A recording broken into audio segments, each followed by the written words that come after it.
दिल्ली में यूपीएससी की तैयारी कर रही एक छात्र रामकृष्ण मीणा की खौफनाक मौत ने हर किसी को हिलाकर रख दिया है। शुरुआती में लगा कि यह एक एसी ब्लास्ट या गैस सिलेंडर ब्लास्ट का हादसा है, लेकिन जब सच सामने आया तो हर किसी के रोंगटे खड़े हो गए। 21 साल की अमृता चौहान, जो फोरेंसिक साइंस की छात्रा थी, उसने अपने live in partner Ramkrishna Meena की हत्या कर दी। यह सिर्फ एक प्रेमिका का झगड़ा नहीं था, बल्कि एक सोची समझी साजिश थी। अमृता ने अपने पूर्व प्रेमी सुमित काश्यप और उसके दोस्त संदीप कुमार के साथ मिलकर इस घटना को अंजाम दिया था। लेकिन इन सब में सबसे चौंकाने वाली बात यह थी कि हत्या से 1.5 साल पहले ही अमृता के माता पिता ने अखबार में विज्ञापन देकर परिवार और जायदाद से उसे बेदखल कर दिया था। यह पूरी घटना है दिल्ली के गांधी विहार इलाके के एक अपार्टमेंट की। यहाँ की रहने वाले 32 वर्षीय युवक रामकृष्ण मीणा की।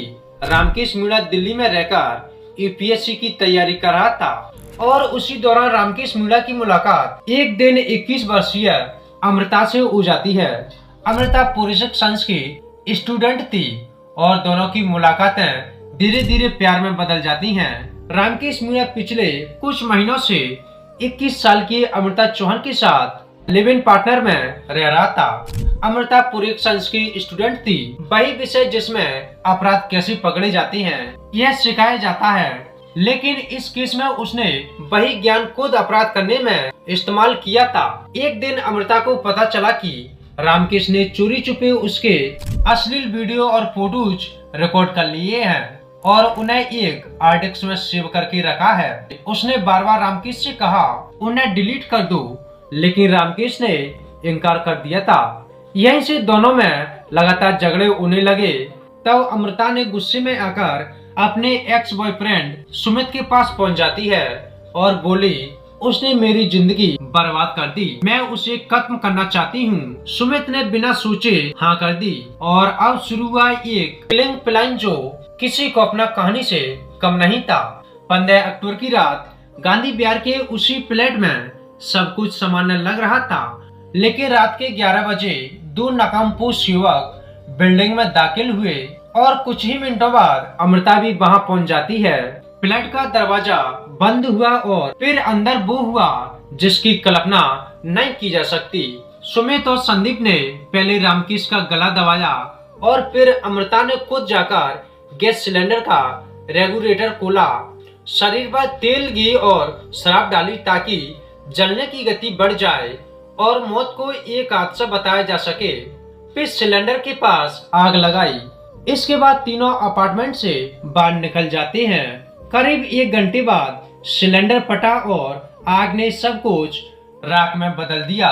पुलिस को पहली नजर में यह मामला गैस सिलेंडर ब्लास्ट का लगा, लेकिन जब फोरेंसिक टीम ने फ्लोर और दीवारों की जांच की तो कुछ तेल और घी के केमिकल मिले, यानी आग किचन से नहीं बल्कि शरीर से शुरू हुई थी।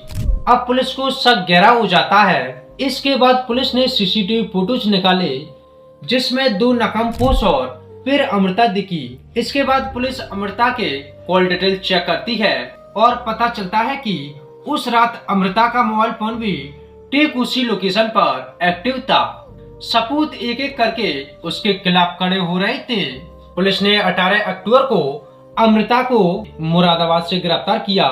पहले तो वो बोली मैं तो बस मदद के लिए गई थी, लेकिन जब सबूत दिखाए गए तो वह टूट गई और कबूल कर लिया कि हाँ मैंने ही उसे मारा, सुमित और संदीप के साथ मिलकर। और पूछताछ में अमृता ने बताया मैं चाहती थी कि उसे एक ऐसा सबक मिले कि वो किसी और लड़की को ब्लैकमेल ना कर सके।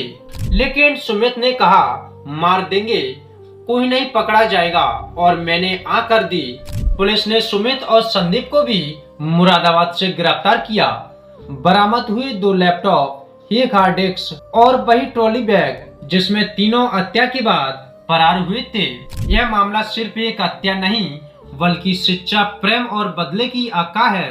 अमृता जिसने फोरेंसिक पढ़ा वही भूल गई कि हर सपूत बोलता है और इस बार उसी सपूत ने उसकी जिंदगी जला दी।